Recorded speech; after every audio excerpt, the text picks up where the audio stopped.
Imagine a place where there's no racism, no poverty, and no war. A place where everyone is equal, everyone is fed, and everyone is loved. To most of us, that sounds like a dream, or maybe a postcard from a future we haven't reached yet. Now imagine that to get to this paradise, you have to give up your bank account, your family, and eventually your very life. On November 18, 1978, in a remote clearing in the South American jungle, 918 people died. They didn't die in a war or a natural disaster. They died because they were told to. And the man who told them to do it, they called him Father. This is the story of Jim Jones and the Jonestown Massacre, and it's a journey into the darkest corners of the human mind. To understand how nearly 1,000 people could follow a man into the grave, we have to look at who Jim Jones actually was. He wasn't some wild-eyed hermit or a movie villain from day one. In the 1950s and 60s, Jim Jones was actually a bit of a hero. He was a young, charismatic preacher in Indianapolis who did something radical for the time. He integrated his church. While the rest of the country was tearing itself apart over Jim Crow laws, Jones's People's Temple was a sea of black and white faces sitting together, eating together, and praying together. He adopted children of different races, calling them his rainbow family. He opened soup kitchens, fought for the elderly, and provided legal aid to the poor. People didn't just like him, they worshipped him. He had this magnetism, a way of looking at you, even through his iconic dark aviator glasses that made you feel like you were the only person in the world who mattered. He promised a socialist utopia where the last would be first. But as the temple moved from the Midwest to the hills of Ukiah, California, and eventually to the bustling streets of San Francisco in the early 70s, the social gospel started to turn into something much darker. By 1975, Jim Jones was a powerhouse. He wasn't just a preacher anymore, he was a political kingmaker. He was rubbing elbows with mayors, governors, and even the vice president's wife. He could deliver thousands of votes with a single phone call. But behind the scenes, the profit was unraveling. Jones was heavily addicted to barbiturates and amphetamines, and his mind was fracturing. He became consumed by paranoia, convinced the CIA and the FBI were out to destroy him. He started claiming he was the reincarnation of Jesus, Buddha, and Lenin. He began testing his followers' loyalty through public humiliations and beatings. He'd make them sign over their homes and social security checks, slowly cutting them off from the outside world until he was their only source of truth.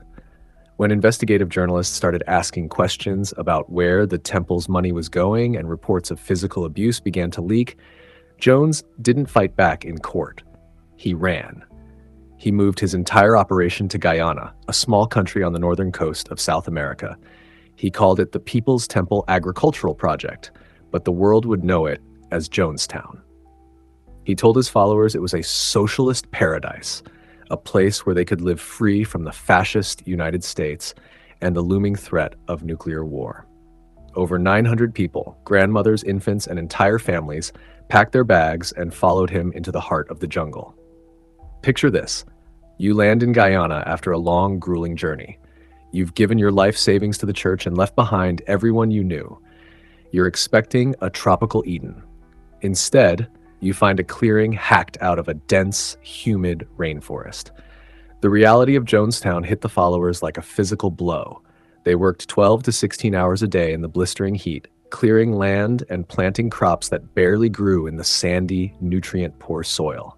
They lived on meager rations of rice and gravy. And through it all, Jim Jones's voice was everywhere. He had speakers mounted on poles throughout the camp, and he would broadcast his sermons 24 hours a day, even while they slept.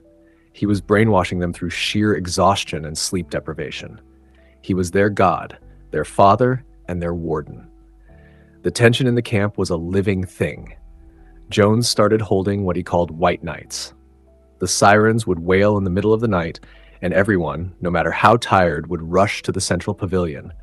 Jones would sit on his throne, looking sickly and bloated, and tell them the village was under attack by mercenaries.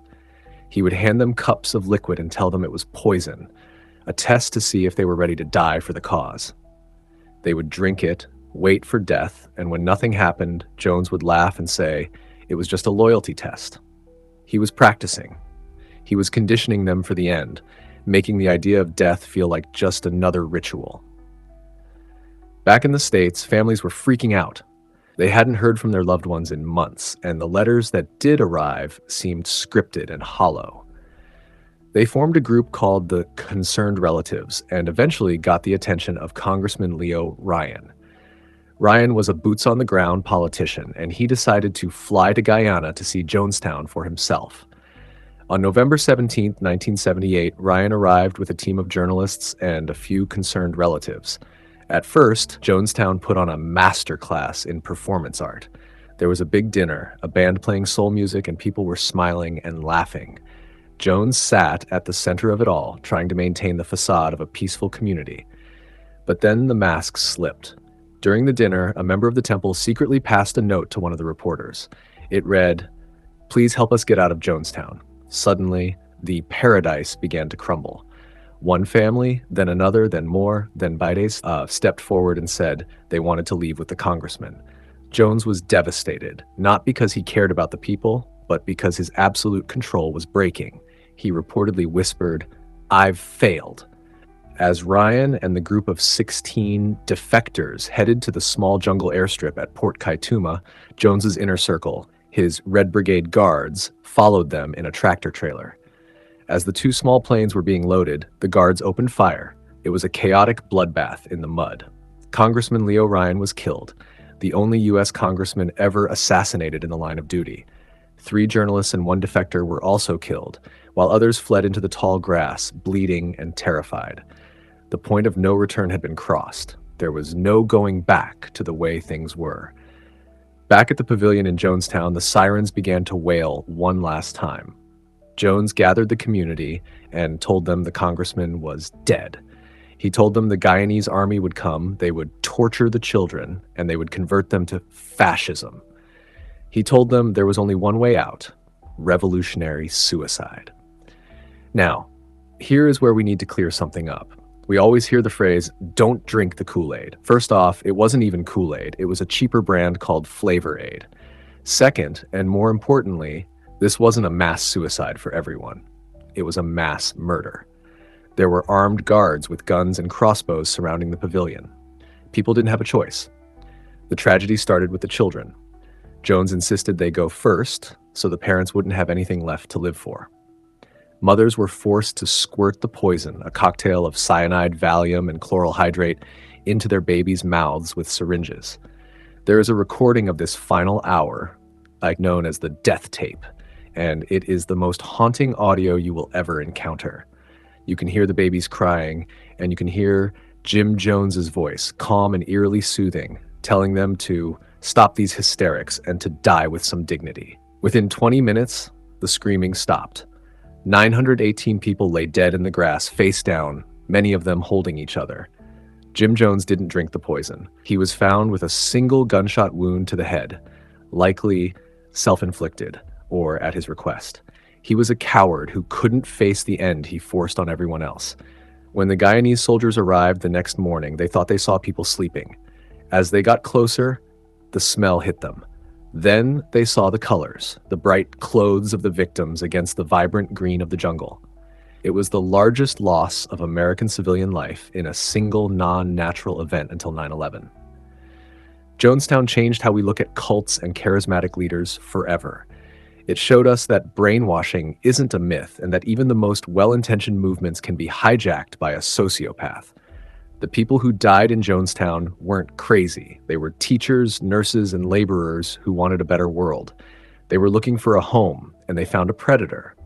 So, I have to ask you, in a world that feels increasingly divided and chaotic, how do we spot the Jim Joneses of today? Are we still susceptible to a social gospel if the person delivering it is charismatic enough? We like to think we'd never drink the Kool-Aid, but everyone wants to belong to something. The lesson of Jonestown is that if someone tells you that the only way to reach paradise is to stop thinking for yourself, you're not in a church, you're in a cage.